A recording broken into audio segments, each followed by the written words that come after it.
नमस्कार दोस्तों, स्वागत है आप सभी का पाथफाइंडर पर। बांग्लादेश के interim adviser Mohammad Yunus China के दौरे पर गए हुए हैं और उनकी मुलाकात ऑलरेडी चाइना के प्रेसिडेंट जी जिनपिंग के साथ हो भी चुकी है। लेकिन दोस्तों, in a very very major setback for India, already इन दोनों के बीच में तीस्ता प्रोजेक्ट को लेकर जो अग्रीमेंट है वो भी यहाँ पे साइन हो चुका है। आप लोग यहाँ पे देख सकते हैं, ये खबर कल रात को ही सामने आई है। बांग्लादेश ने वेलकम किया है चाइना को कि प्लीज़ आप आइए, और जो तीस्ता नदी के ऊपर बांग्लादेश एक हाइड्रो पावर प्रोजेक्ट को प्लान कर रहा है, उस प्रोजेक्ट को आकर के प्लीज़ हम चाहते हैं कि चाइना के ही द्वारा यहाँ पे बनाया जाए। नाउ ये क्यों भारत के लिए बहुत बड़ा सेटबैक बन जाता है? बिकॉज दोस्तों, इसके पहले जब बांग्लादेश में शेख हसीना की गवर्नमेंट थी, तो पिछले साल 9 मई की ये वाली खबर आप देख सकते हैं, भारत के जो फॉरेन सेक्रेटरी हैं मिस्टर विनय क्वात्रा, जो उस टाइम पे फॉरेन सेक्रेटरी थे, वो बांग्लादेश के दौरे पर गए थे। उनकी मुलाकात हुई थी शेख हसीना जी के साथ, एंड उस मुलाकात पे बांग्लादेश के द्वारा भारत को एक इनडायरेक्ट तरीके से एश्योरेंस दी गई थी कि जो हम लोग तीस्ता के ऊपर जो मेगा हाइड्रो प्रोजेक्ट यहाँ पे प्लान कर रहे हैं, वो हम लोग चाइना को नहीं बल्कि भारत को ही देने वाले हैं। ये उस टाइम के स्टेटमेंट को आप लोग ध्यान से देखिए। बांग्लादेश के फॉरेन मिनिस्ट्री के जो स्पोक्स पर्सन हैं, उन्होंने कहा था कि ये प्रोजेक्ट हम लोग उसी कंट्री को देंगे जिसके साथ हमारे जियोपॉलिटिकल संबंध अच्छे होंगे। बल्कि उस टाइम पर एक अनऑफिशियल सोर्स के द्वारा यह भी कहा गया था कि हम लोग इस प्रोजेक्ट को चाइना को नहीं देना चाहते हैं because of the strategic and security implications. लेकिन आज आप देख सकते हैं दोस्तों कि जैसे ही मोहम्मद यूनुस की गवर्नमेंट आई, जैसे ही वो चाइना के दौरे पर गए, तो ये वाला प्रोजेक्ट फिर से फोकस में आ चुका है। एंड इस बार उन्होंने इस प्रोजेक्ट को चाइना को अब दे दिया है। एंड ये भारत के लिए इसलिए भी बहुत बड़ा सेटबैक बन जाता है बिकॉज दोस्तों, अगर आप इस पर्टिकुलर नदी की लोकेशन को देखेंगे जहां पर ये प्रोजेक्ट बनाया जा रहा है, तो ये वाला जो प्रोजेक्ट है बिल्कुल नॉर्दर्न बांग्लादेश के ये वाले एरिया में बनाया जाएगा, which is again very very close to Siliguri corridor. और अगर चाइना इस प्रोजेक्ट को बनाएगा तो आप सभी समझ सकते हैं कि उसकी मदद से चाइना की जो प्रेजेंस है वो हमारे सिलीगुड़ी कॉरिडोर के पास और भी ज़्यादा बढ़ जाएगी। तो इसी पूरी चीज़ के बारे में हम लोग बातचीत करने वाले हैं कि क्या है ये प्रोजेक्ट जो कि बांग्लादेश यहाँ पे प्लान कर रहा था, इसके पहले की कहानी क्या थी, कैसे ये भारत को मिलने वाला था, अभी ये कैसे चाइना को मिल रहा है, इसको हम लोग समझने का प्रयास करेंगे। और क्या क्या अग्रीमेंट साइन किए गए हैं between China and Mohammad Yunus, उसको भी समझेंगे। एंड उनके क्या मायने हैं भारत के लिए, उसको भी जानने का प्रयास करेंगे। आइए शुरू करते हैं मेरे साथ। मेरा नाम है अनिरुद्ध। यदि आप लोग हमें फॉलो करना चाहते हैं, हमारे लेक्चर्स के अपडेट्स को प्राप्त करना चाहते हैं, तो यहाँ पर दिए गए टेलीग्राम चैनल्स के माध्यम से ऐसा कर सकते हैं। दोस्तों, आगे बढ़ने से पहले आप सभी को बताना चाहूँगा कि आपकी यूपीएससी परीक्षा की तैयारी को आसान करने के लिए अनअकैडमी के द्वारा सभी यूपीएससी के साथ संबंधित रिसोर्सेज को निःशुल्क अवेलेबल करवा दिया है, जिसमें मंथली करंट अफेयर्स की magazines, previous year questions, NCERT notes की समरीज, प्रीलिम्स के फ्री मॉक टेस्ट, ये सभी चीज़ें आपको बिल्कुल फ्री ऑफ कॉस्ट अवेलेबल करवाई गई हैं। इनके लिंक्स आपको नीचे डिस्क्रिप्शन बॉक्स में दिए गए हैं।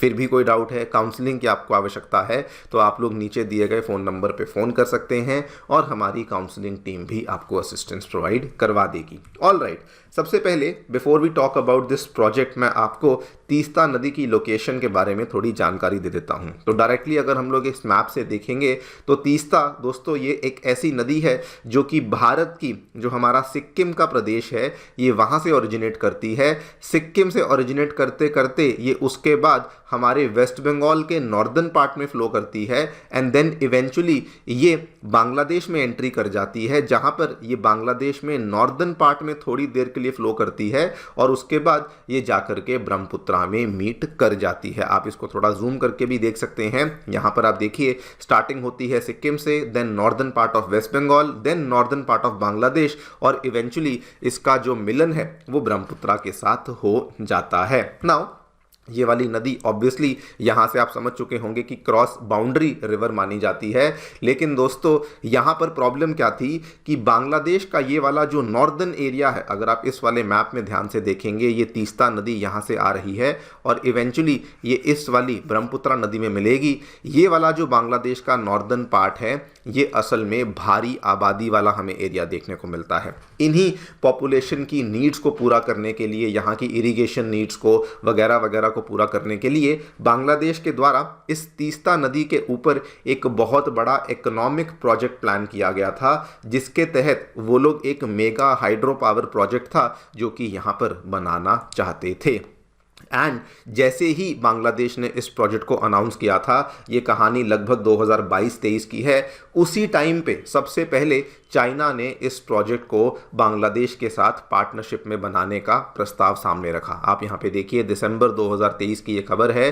चाइना के जो एनवॉय थे बांग्लादेश में, याओ वेन, उन्होंने कहा कि हम तो जी इस प्रोजेक्ट को आपको बनाने में पूरी की पूरी मदद करने वाले हैं। लेकिन वहाँ पर हम सभी को मालूम था कि चाइना के जो मोटिव्स हैं वो क्या थे। ऑब्वियसली सबसे पहले तो चाइना का मोटिव यही था कि इससे हम लोग चिकन नेक कॉरिडोर के और नज़दीक आ जाएंगे, जिससे कि हम लोग इंडिया के ऊपर भी नज़र रख पाएंगे। दूसरी बात, अगर एक बार बांग्लादेश को वो इतना बड़ा लोन, इतना बड़ा यहाँ पर प्रोजेक्ट बनाने में हेल्प करते तो इवेंचुअली बांग्लादेश चाइना के ऊपर डिपेंडेंट हो जाता, और जैसे बाकी देशों में हुआ है वैसे ही चाइना भी एक तरीके से बांग्लादेश को अपने उस डेट के जाल में फंसा लेता। लेकिन जब ये सब चल रहा था तो इंडिया ने कहा कि हम भी इस प्रोजेक्ट को बनाने में आपकी हेल्प करना चाहते हैं। बल्कि इंडिया ने तो ये भी कहा कि इस प्रोजेक्ट में जो भी आपको खर्चा आएगा, जो भी आपको इसमें कॉस्ट आएगी, वो भले $1 बिलियन की भी क्यों ना हो, तो वो भी हम लोग आपको लोन देने के लिए तैयार हैं।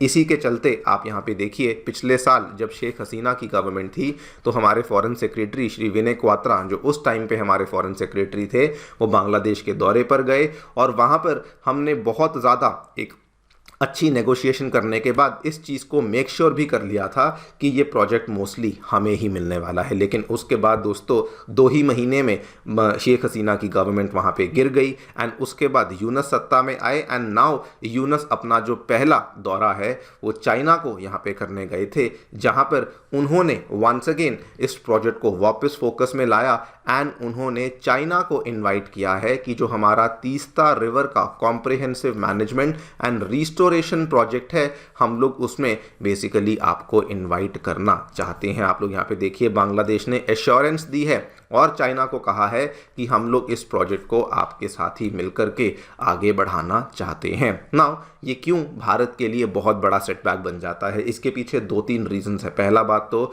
दोस्तों, ये वाले प्रोजेक्ट के ऊपर अगर चाइना आकर के काम करता है तो हम सभी जानते हैं तीस्ता नदी एक डिस्प्यूटेड रिवर है बिटवीन इंडिया एंड बांग्लादेश। ये आज से नहीं, बहुत लंबे टाइम से डिस्प्यूट चल रहा है, mainly between the state of West Bengal and between Bangladesh. अगर चाइना आकर के इस प्रोजेक्ट पे काम करेगा तो उसकी वजह से जो वाटर फ्लो का डेटा है वो सारा का सारा चाइना के साथ शेयर किया जाएगा, जिससे कि ऑब्वियसली उनकी लेवरेज इसमें बढ़ सकती है। नंबर 2, अगर चाइना काम करेगा तो ये बिल्कुल ऑब्वियस है कि वो अपने कई सारे वर्कर्स को, जो कि आमतौर पे सिक्योरिटी ऑफिशियल्स होते हैं, उनको इस एरिया में आकर के डिप्लॉय करेगा। और ये इंडिया के लिए बहुत ही सेंसिटिव एरिया है because of the closeness to Siliguri corridor. यहाँ पे फिर से देख लीजिए, ये प्रोजेक्ट के ऊपर जो काम है वो यहाँ कहीं पे होगा और यहीं पे हमें हमारा सिलीगुड़ी कॉरिडोर देखने को मिलता है, जिसकी वजह से अगेन इंडिया की जो सिक्योरिटी सिचुएशन है वो भी यहाँ पे कॉम्प्रोमाइज हो सकती है। Not to forget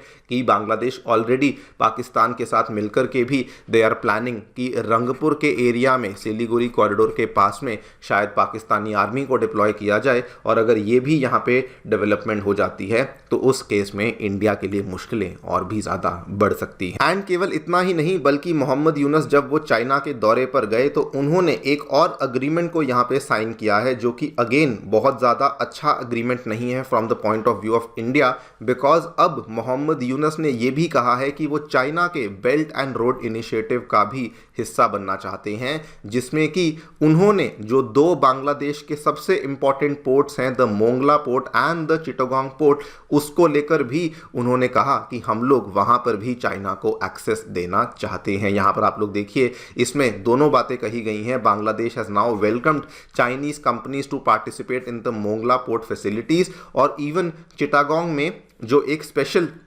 industrial zone बनाने को लेकर भी उन्होंने कहा कि हम लोग चाइना को ही ये वाला जो एक्सेस है यहाँ पे देना चाहते हैं। ये भी इंडिया के लिए सेटबैक बन जाता है, बिकॉज सबसे पहले तो ये वाले पोर्ट्स का एक्सेस हालांकि इंडिया को मिला हुआ था, लेकिन अगर चाइना को भी इन पोर्ट्स का एक्सेस मिल जाता है तो उससे चाइना का जो एक्सेस है to the bay of Bengal, ये भी काफ़ी ज़्यादा यहाँ पर बढ़ जाएगा। हालांकि ये बात सबको मालूम है कि आज जो ये बांग्लादेश कर रहा है ये इवेंचुअली बांग्लादेश को ही तंग करने वाली हैं चीज़ें, बिकॉज शेख हसीना की strategy belt and road initiative को लेकर बड़ी क्लियर थी। वो कहती थी कि मैं उस इनिशिएटिव में केवल उतनी देर तक ही उसके साथ हूँ जब तक कि मुझे चाइना से इसमें ग्रांट्स मिलते हैं, यानी कि पैसा मुफ्त में मिलता है। मैं कभी भी उसमें लोन्स नहीं लेना चाहूँगी। लेकिन यहाँ पर मोहम्मद यूनस ने इन सब चीज़ों के बारे में कोई जिक्र नहीं किया। इन्होंने तो बस चाइना को इनवाइट कर लिया है कि आप आइए और हमारे देश में जहां जहां पर भी आप इन्वेस्टमेंट करना चाहते हैं, ग्रोथ करना चाहते हैं,